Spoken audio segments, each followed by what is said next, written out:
ওয়াথব উৎসব 2026-এর যে গর্জি মেলার মাঠ যে আজকে উদ্বোধনী অনুষ্ঠান, সেই উদ্বোধনী অনুষ্ঠানে আমাদের মাঝে উপস্থিত আছেন ত্রিপুরা সরকারের মাননীয় মন্ত্রী Shri Shuklacharan Noatia, guest of honour. একটু আগে ওনার মূল্যবান বক্তব্য আমরা শুনলাম এবং বিস্তারিত আলোচনা উনি আমাদের সামনে রেখেছেন এবং নোয়াতিয়াদের যে পরম্পরা এবং কিভাবে এই উৎসব এখানে হয়েছে এবং গত 10 বছর ধরে এটা সম্পন্ন হচ্ছে, সেই বিষয়ে একটু আলোচনা এখানে রেখেছেন। আমাদের মাঝে উপস্থিত আছেন guest of honour Shri Debal Debroy, honourable সভাধিপতি গোমতী জেলা পরিষদের। তাছাড়া এখানে উপস্থিত আছেন guest of honour Shri Jitendra Majumder, honourable বিধায়ক। আর যিনি এখানে আমাদের প্রথমেই যিনি স্বাগত ভাষণ রেখেছেন, আমাদের সবার অত্যন্ত প্রিয়ভাজন এবং পবিত্র বিধানসভার মাননীয় বিধায়ক, এবং ইনার এলাকার মধ্যেই কিন্তু আজকের এই প্রোগ্রামটা করছেন। এবং এই আজকের যে প্রোগ্রামের যিনি চেয়ারম্যান অর্গানাইজিং কমিটি, মাননীয় বিধায়ক শ্রী অভিষেক দেবরায় মহোদয়। আমাদের মাঝে উপস্থিত আছেন guest of honour Shri Padmalochan Tripura, honourable MDC TTADC. এখানে উপস্থিত আছেন Shri Rinku Lathar, DM and collector, Hrishikesh Desai, additional SP, Shri Kanaram Reang, secretary Sangram Motha, Shri পদ্মলোচন মোরাসিং তুইপাং বদল, এবং যার সভাপতিত্বে আজকের এই অনুষ্ঠান প্রেসিডেন্ট শ্রী উদয় সিং নতিয়া, চৌধুরী নতিয়া হোদার,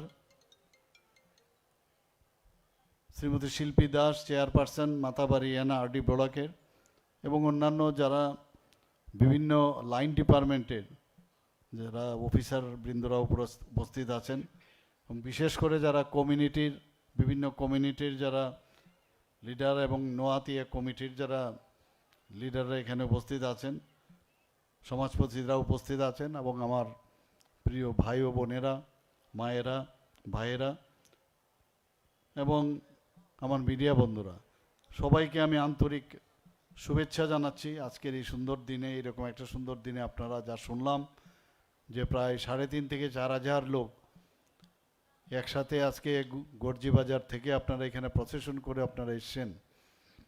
আজকে কিন্তু এর থেকে একটা নতুন একটা জিনিস কিন্তু আমি বুঝার বা আগামী দিন কি হতে যাচ্ছে ত্রিপুরার, তার একটা ঝলক আমি কিন্তু এখানে দেখতে পাচ্ছি। এই 10ম রাজ্যভিত্তিক লামফ্রা ওয়াথব উৎসবকে সামনে রেখে যেভাবে জাতি জনজাতি মিলে, বিশেষ করে আমি অভিষেক বাবুকে আমি ধন্যবাদ দেব, উনি যেভাবে স্বতঃপ্রণোদিত হয়ে এই উৎসবকে যাতে আরও বলিষ্ঠভাবে সেটাকে সমাপন করা যায় বা সেটাকে শুরু করা যায়, শুরু এবং সমাপন, যে 2 লাখ টাকার বাজেট ছিল, 1.5 থেকে 2 লাখ, সেখান থেকে বাড়িয়ে প্রায় 8 থেকে 9 লাখ করে সেটাকে সুন্দরভাবে করা যায়। আমি এর জন্য ওনার যে উদ্যোগ, তার জন্য আমি ধন্যবাদ দেব। এবং একটা জিনিস এর মধ্যেই কিন্তু আমাদের বেঁচে থাকতে হবে। আমাদেরকে নিয়ে অনেকে নানাভাবে চেষ্টা করে কিভাবে তুমি আমি আপনারা তোমরা এই ধরনের যে একটা বিষয়, আমরা সবাই এটাই ইম্পর্টেন্ট।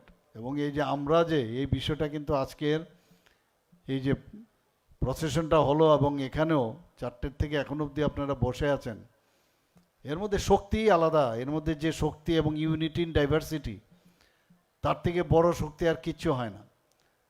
যে আমার কোনো সমস্যা হলে আমি আনন্দেও যেমন থাকবো, এবং যখন সমস্যা হবে সমস্যাতেও আমি থাকবো, এবং এটাই বলে ইউনিটি। এখানে আজকে যদিও এটা নোয়াতিয়াদের একটা নোয়াদিয়া সম্প্রদায়ের ওদের প্রোগ্রাম, কিন্তু আমি এটা একটা আলাদাভাবে আমি দেখলাম, যেভাবে অন্যান্য সম্প্রদায়ের সবাই এসে একসাথে হাত মিলিয়েছে। সত্যি এর জন্য আমাদের একটা গর্বের বিষয়। আজকে আমি সমস্ত ত্রিপুরাবাসীকে আমি বলবো, এই ধরনের আমাদের মেলবন্ধন যেন সময় থাকে আমাদের। এবং এই মেলবন্ধনের ভিতরে আমি নিশ্চিত যে আমরা যদি স্ট্রং থাকি, আমরা যদি শক্তিশালী হই, কেউ এসে আমাদেরকে উল্টোপাল্টা বোঝানোর চেষ্টা করলেও লাভ হবে না।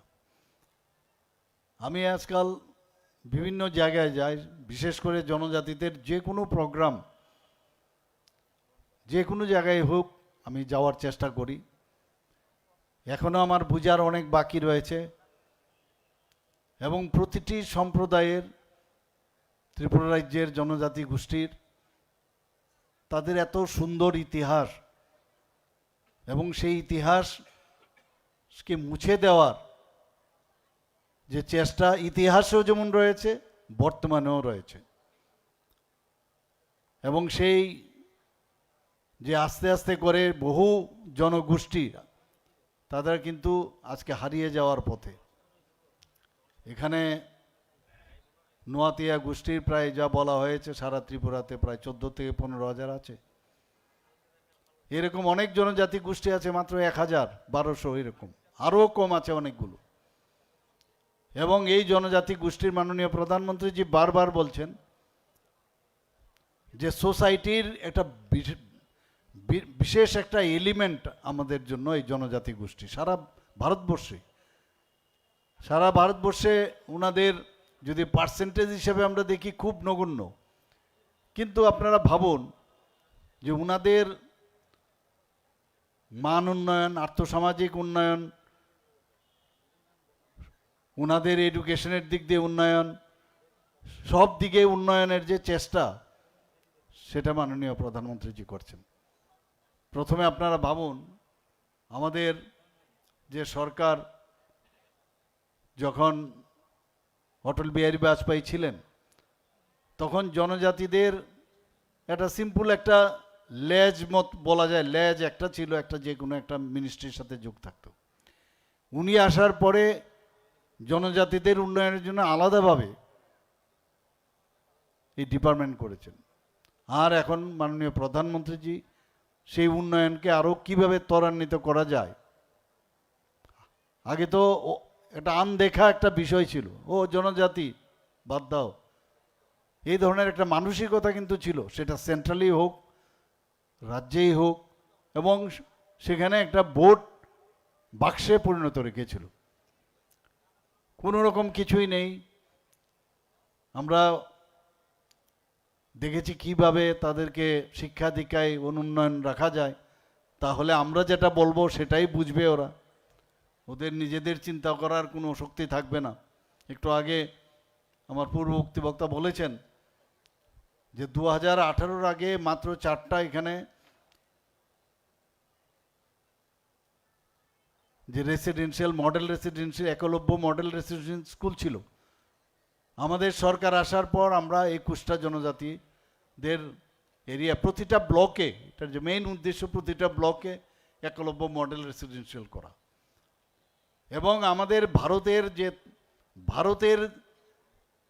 যে আমাদের যে সংস্কৃতি, সেটাকে মাথায় রেখে স্কুলগুলো করা হয়েছে। এবং আজকে এখানে 12টা শুরু হয়ে গেছে, 21টার মধ্যে 6টা রকম মার্চের মধ্যে শেষ হবে, আর বাকিগুলোও শেষ হবে। এবং তার যে ক্রাইটেরিয়া রাখা হয়েছে, যে মাননীয় প্রধানমন্ত্রীজি যেটা বলছেন, প্রতিটি ব্লকের মধ্যে একটা একলব্য স্কুল হবে। কিন্তু ব্লকে করতে গেলে যে ক্রাইটেরিয়া, সেই ক্রাইটেরিয়ার মধ্যে লেখা আছে 20,000 মিনিমাম জনজাতি থাকতে হবে। বা পপুলেশনের 50% থাকতে হবে। আমি এবার যখন দিল্লিতে গেলাম কয়েকটা জায়গায় আমি বললাম যে যে কিছু রিল্যাক্সেশন দেওয়া যায় কিনা, আরও 15টা একলব্য মডেল রেসিডেন্সিয়াল স্কুল করা যায় কিনা তার জন্য আমি দাবি রেখে এসেছি। তো আমাদের সবসময় ইচ্ছা যে প্রতিটি গোষ্ঠী সবার সবকা সাথ সবকা বিকাশ, বিশ্বাস আর তার প্রয়াস। মিথ্যা কথা বলা আমাদের কোনো অবস্থায় আমাদের কালচারে নেই। হলে হবে, না হলে বলবো যে হবে না, এই সমস্যা আছে। এবং সত্য বলাটাই কিন্তু উচিত। মিথ্যা কিছুদিনের জন্য মিথ্যা বলে আপনাকে বিভ্রান্ত সৃষ্টি করতে পারবে, কিন্তু লং রান করা যাবে না। আর আমরা সেই কালচারের মানুষ নই। আমরা হৃদয় দিয়ে মানুষের সাথে কথা বলি। আজকে আপনাদের এই লামফ্রা ওয়াতপ উৎসবে আমি এসে এখানে ছেলে মেয়েদের যেভাবে আমাকে দেখে ফুল ছুটছিল, আমার কিন্তু অসুবিধা হচ্ছিল না। যেভাবে আমাকে স্বাগত জানিয়েছে, মনে হলো যে I am also one of the part and parcel of your this উৎসব। তো আমার কাছে খুব ভালোই লাগছিল, কোনো অসুবিধা হচ্ছিল না। আমার যারা সিকিউরিটি পার্সোনাল তারা বলছিল যে আরে মুখে দেবেন না, মাথায় দেবেন না। তো আমি কিন্তু খুব বেশি এটা আমার কাছে অসুবিধা হচ্ছিল না। তো এটা একটা আনন্দের বিষয়, একটা উৎসাহের বিষয় এবং আবেগ থেকে এই যে একটা রিসেপশন, তার মধ্যে কিন্তু আমি নিজেকেও যেমন আপনাদের মধ্যে খুঁজে পাই এবং আপনাদের মধ্যেও কিন্তু আমাকে খুঁজে পান। এবং আমি মুখ্যমন্ত্রী হয়েছি ঠিকই, কিন্তু I am also one of the representative of yours. I am the ambassador of all Tripuri. এখানে অনেক সময় বলেন আমি ত্রিপুরী, আমি নোয়াতুয়া, আমি দেববর্মা, আমি গারো, আর আমি এখন নতুন আরেকটা শব্দ লাগাচ্ছি, আমি বলছি আমি নিজে ত্রিপুরী। ত্রিপুরাতে বাস করি, বাইরে গেলে আমি বলবোটা কি? পরে বাঙালি, পরে মণিপুরী। আমি বাইরে যেহেতু ত্রিপুরার থেকে বিলং করি, আমি ত্রিপুরী, তারপরে আসবে বাঙালি। হিন্দুস্তানের বাইরে যদি আপনি যান তাহলে আপনি কি বলবেন? ও আমি হিন্দুস্তানি বলে কি না? তো হিন্দুস্তানি সেখানে গুজরাটিও থাকতে পারে, সেখানে আসামের থেকেও থাকতে পারে, বেঙ্গল থেকেও থাকতে পারে। তো এই যে চিন্তা ভাবনা ভাবধারা, সেটা যতক্ষণ ধরে আমাদের মধ্যে না আসবে, আমাদের ফ্যামিলির মধ্যেও বিভিন্ন নামে আমরা ধরুন 6 বা 7 ভাই যদি আমরা থাকি, বোন 3 জন বা 4 জন থাকলো, এক একজনের এক এক নাম থাকে কিনা? কিন্তু ওই ফ্যামিলির মধ্যে আমরা সব ফ্যামিলির এক, এবং সবাই হাইটও দেখবেন আলাদা আলাদা, সবার চেহারাও আলাদা আলাদা, সবার গলার আওয়াজও কিন্তু আলাদা আলাদা, সবার শিক্ষা দীক্ষার দিকেও দেখবেন এক একজন ভালো পড়াশোনায়, একজন কম। তো এর অর্থ কি তুমি আলাদা আলাদা? যখন একটা ফ্যামিলির মধ্যে কোনো সমস্যা, একটা বিয়ে শাদিও যদি হয়, সেখানে আমরা সবাই উঠে পড়ে লাগি কিনা? বা ফ্যামিলির মধ্যে কেউ পরীক্ষা দেবে, তার জন্য সবাই আমরা মিলিতভাবে চেষ্টা করি ও কীভাবে পড়াশোনা করবে, ওকে কীভাবে সামনের দিকে এগিয়ে নিয়ে যাওয়া যায়। তো এই যে ডিভিশন, ডিভাইড অ্যান্ড রুলস, এগুলো ইংরেজরা শিখিয়েছে এবং আমাদের বহু লোক আছে এখনও ওই ডিভাইড অ্যান্ড পলিসি, ওরা এটাকে করায়ত্ত করে বিভিন্নভাবে করার চেষ্টা করছে। আমি এক এক সময় হয়রান হই, আমি এক একবার অবাক হই যে এই যে একটা কথা মাননীয় প্রধানমন্ত্রীজি শুরু করলেন যে সবকা সাথ সবকা বিকাশ, বিশ্বাস আর তার প্রয়াস, মানে অবাক হই যে এইভাবেও কি জীবন, এইভাবেও কি সমাজ করা যায়?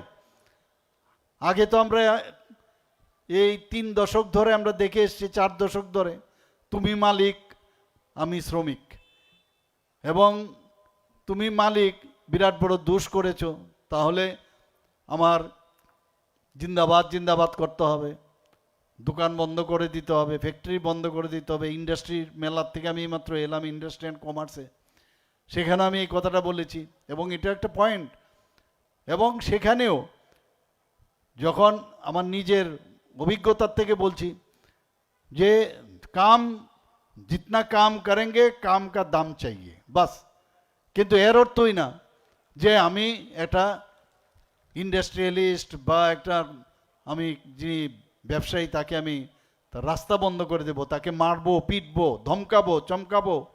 আইন আছে, আইনের জায়গায় আছে, লেবার ডিপার্টমেন্ট আছে।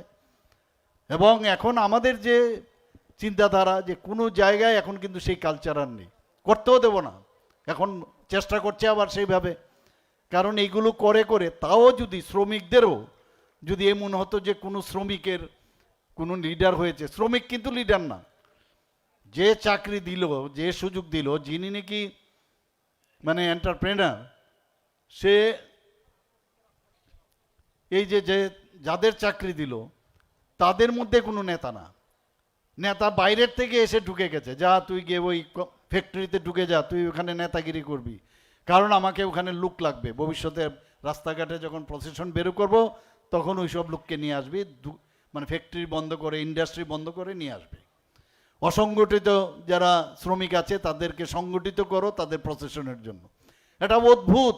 এবং সেই কারণে আজকে 3 দশক 4 দশক ধরে আজকে আমরা যে ফেলিউর হলাম, আপনারা ভাবুন, আমরা যদি আজকে এই সেলফ রিলায়েন্টের যে কথাটা বলছে, সেলফ রিলায়েন্ট আজকে 4 দশক আমাদের লস হলো কিনা।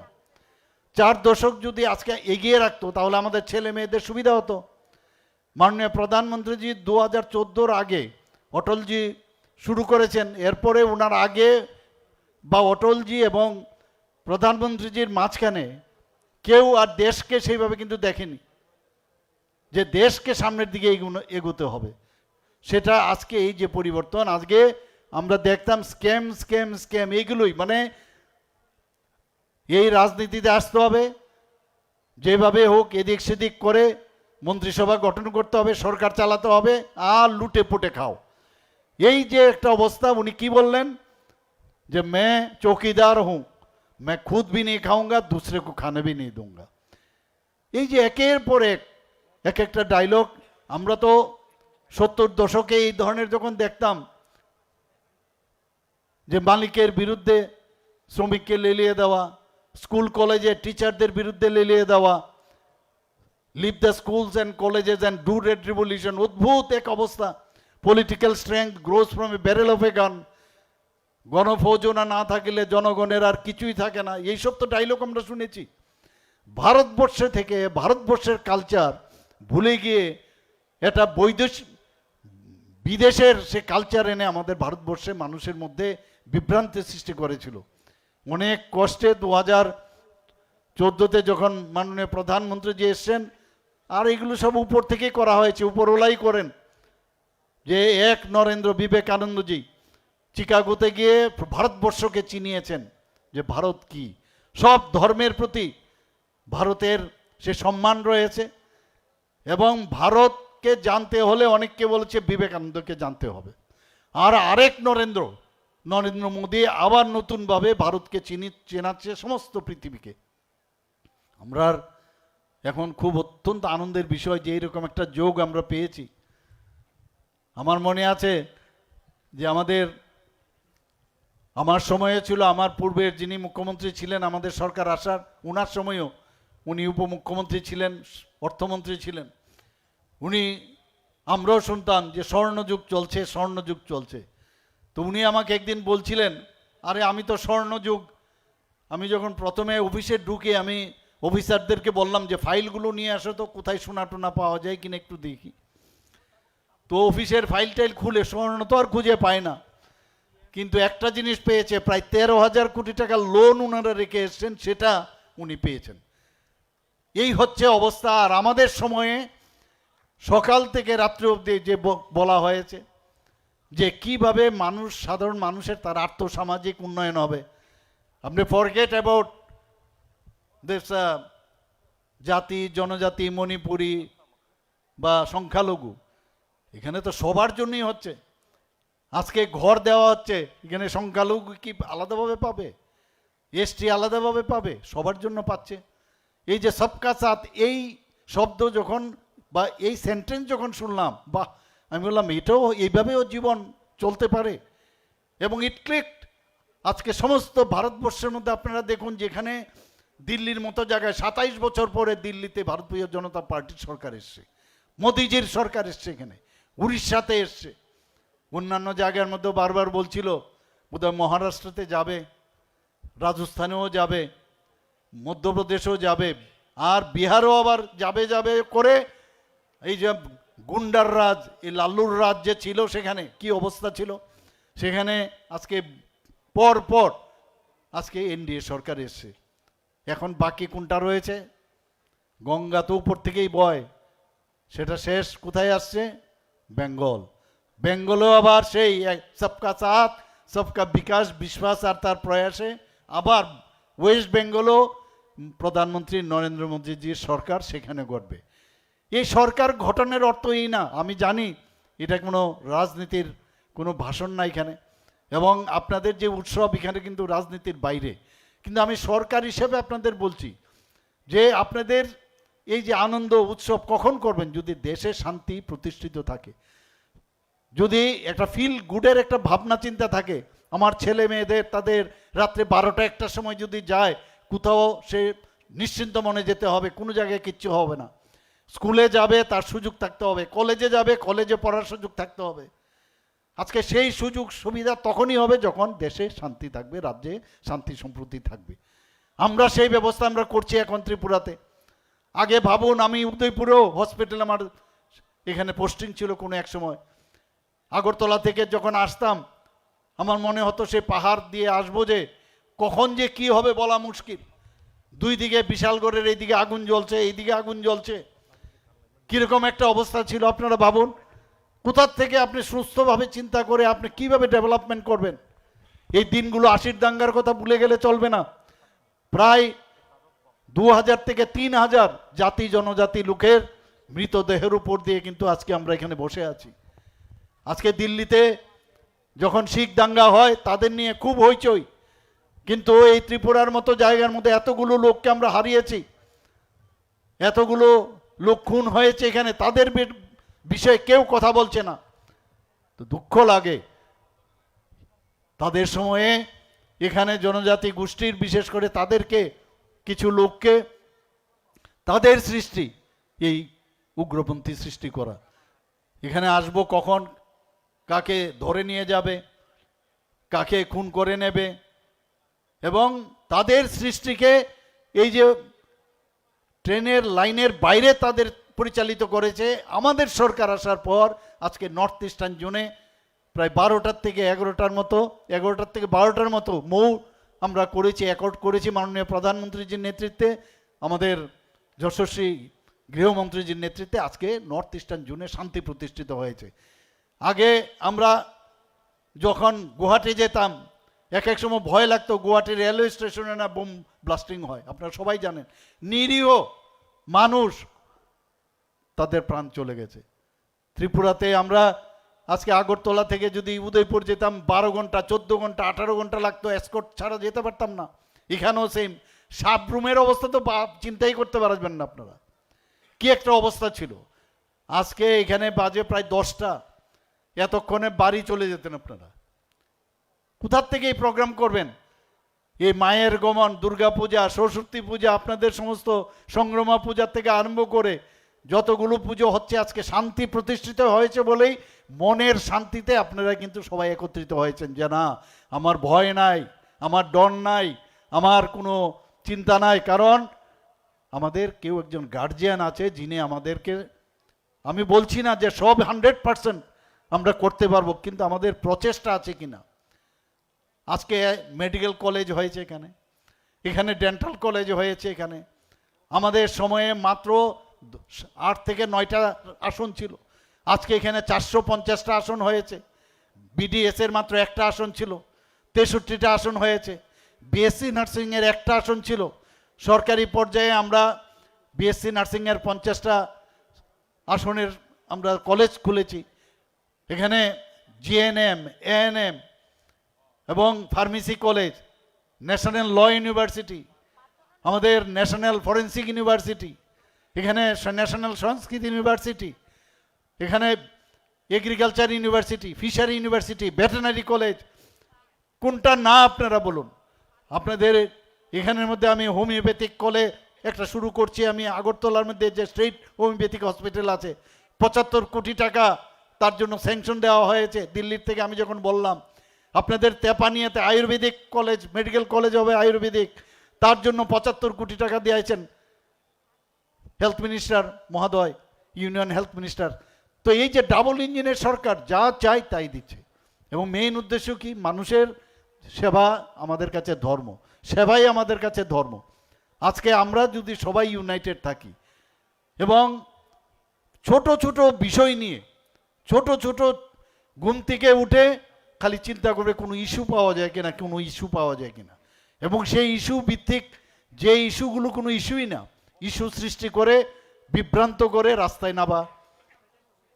আমি এখানে উদয়পুরে আমার মনে আছে যে কি বিষয়, একজন জনজাতি, উনি ডিস্ট্রিক্ট ম্যাজিস্ট্রেট ছিলেন এখানে, চাকমা বাবু, চাকমা সাহেব, উনার সাথে দেখা হয়নি, তার জন্য তালা নিয়ে পরের দিন আন্দোলন, তালার ছড়ি নিয়ে তার মানে তার অফিস বন্ধ করে দেওয়া। এটা কোন ধরনের আইন, কোন ধরনের মানে আন্দোলন? রবিবার দিন একজন ডিস্ট্রিক্ট ম্যাজিস্ট্রেট কি করে কথা বলবে রাত্রে 10টার সময়, 11টার সময়? অদ্ভুত।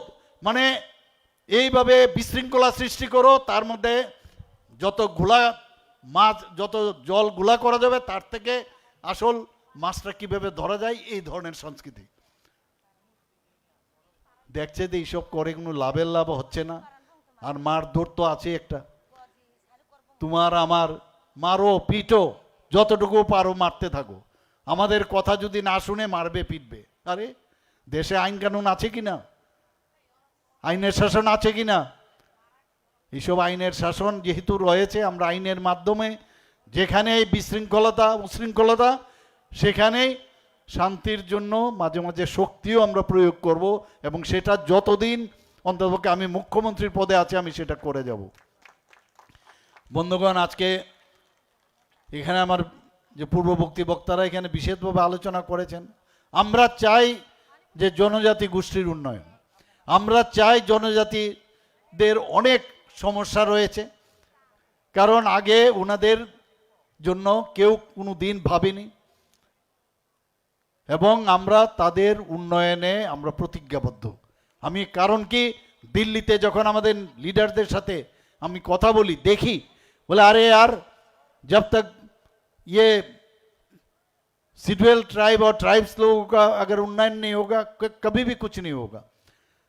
আজকে বিশ্বকর্মা যোজনা আপনারা ভাবুন, যাদের কথা কেউ কোনোদিন ভাবেনি, 13,000 কোটি টাকা, এই যে 18টা গ্রুপের, এই যে বারবার যারা এই যে কাঠমিস্ত্রি, আজকেও আমি দেখেছি মেলাতে বিশ্বকর্মা যোজনায় আমাদের ছেলে মেয়েরা কত সুন্দরভাবে ওরা ডেভেলপ করে গেছে, আমি দেখে অবাক হয়ে গেলাম। তো একের পর এক যাদের কথা কেউ কোনোদিন ভাবেনি, আমরা এখন তাদের কথা আমরা এখন ভাবি, এবং এটা ভাবার মানে এর জন্য না যে এটা তাদের থেকে আমাদের যে একটা রিলেশন সেটার জন্য না, তাদের দিস ইজ দেয়ার রাইট, তাদের অধিকারকে আমাদের তরফ থেকে দেওয়া। আমরা আগামী দিন সেইভাবে আমরা করব, এবং আবার এই উৎসব উপলক্ষে আমি এখানে মঞ্চে যারা উপস্থিত আছেন, মঞ্চের নিচে বা সাইডে যারা উপস্থিত আছেন তাদেরকে আমি আন্তরিক শুভেচ্ছা ও অভিনন্দন জানিয়ে, আমরা সবাই বাঁচতে চাই, আমাদের ঐতিহ্যকে যেন আমরা না ভুলি, আমাদের ঐতিহ্যকে কেউ যেন নষ্ট না করতে পারে। নানাভাবে সে শিক্ষা দীক্ষার নামে নানাভাবে অনেকে চেষ্টা করবে, অনেকে স্ক্রিপ্ট নিয়ে প্রবলেম করবে, অনেকে ভাষা নিয়ে, আমরা ককবরক ভাষার প্রতি আমরা সবচেয়ে বেশি, আমাদের সরকার আসার পর ককবরক ভাষাকে উন্নয়নের আমরা চেষ্টা করছি। বিদ্বান ব্যক্তিদের আমরা তাদেরকে আমরা সেই সব জায়গায় আমরা বসিয়েছি। কাজেই এই দিকে আপনারা নজর রাখবেন, বাকি আমাদের সরকার দেখবে। আমাদের বিভিন্ন জায়গায় আজকাল আমরা দেখছি যে এইটাকে নিয়ে সুশুরি দেওয়ার চেষ্টা করছে, কিন্তু কাজের কাজ কিচ্ছু হবে না। আমরা যা স্ট্যান্ড বাই, যা আমরা বলেছি সেটাই আমরা করব, তার বাইরে আমরা কিছু করব না। এবং মাননীয় প্রধানমন্ত্রীজি যে কথাটা বলেছেন যে নতুন ইন্ডিয়া, নিউ ইন্ডিয়া, আমরাও বলছি নিউ ত্রিপুরা আমরা আগামী দিন করব, একসাথে আমরা থাকব। আপনারা দেখেছেন গত এই 26 তারিখও আমাদের সরকার আসার পর 2019 থেকে 2024 পর্যন্ত 7 জন জনজাতি গোষ্ঠীর যারা লিজেন্ড ব্যক্তি তাদেরকে পদ্মশ্রী দিয়েছে। এই গত 26 তারিখ আরেকজন নরেশবাবু, উনাকেও উনার যে এই ককবর্গ ভাষায় হোক বিভিন্ন ভাষায় পারদর্শিতার জন্য উনাকেও আবার পদ্মশ্রী দেওয়া হয়েছে। আমাদের এই মহারাজা ফ্যামিলিদেরই একজন, যা আমরা কোনোদিন ভাবতে পারিনি।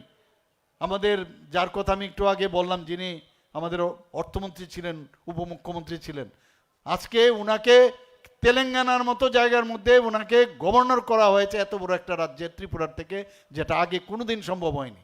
জনজাতি গোষ্ঠীর এক মহিলাকে ভারতের রাষ্ট্রপতি দ্রৌপদী মুর্মুজি, উনাকে পর্যন্ত মাননীয় প্রধানমন্ত্রীজি সেখানে সুযোগ দিয়েছেন।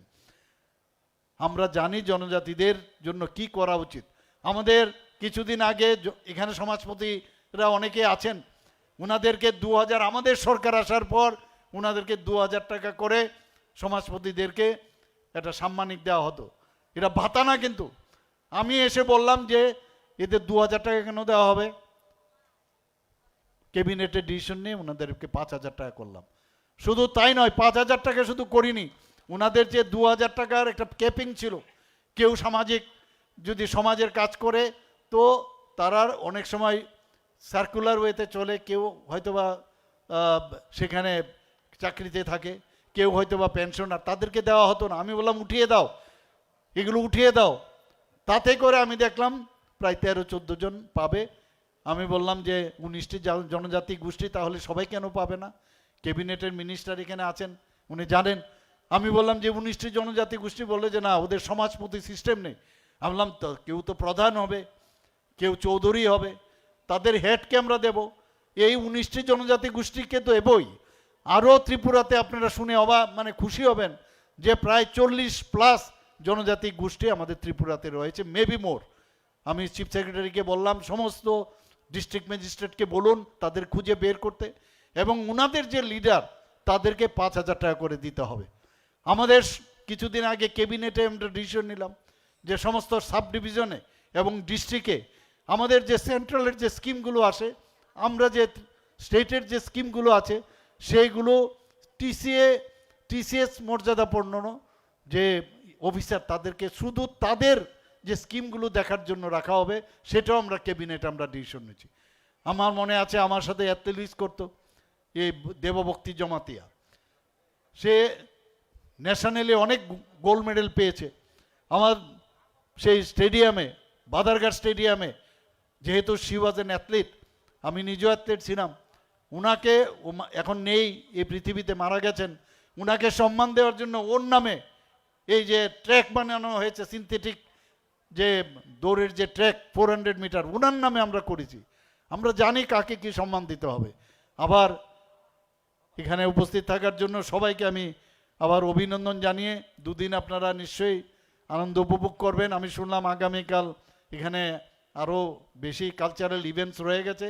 সবাইকে আবার আমি আমার ব্যক্তিগত তরফ থেকে, সরকারের তরফ থেকে হার্দিক অভিনন্দন, শুভেচ্ছা জানিয়ে আমার কথা বলা শেষ করছি। সবাইকে নমস্কার, হামবাই।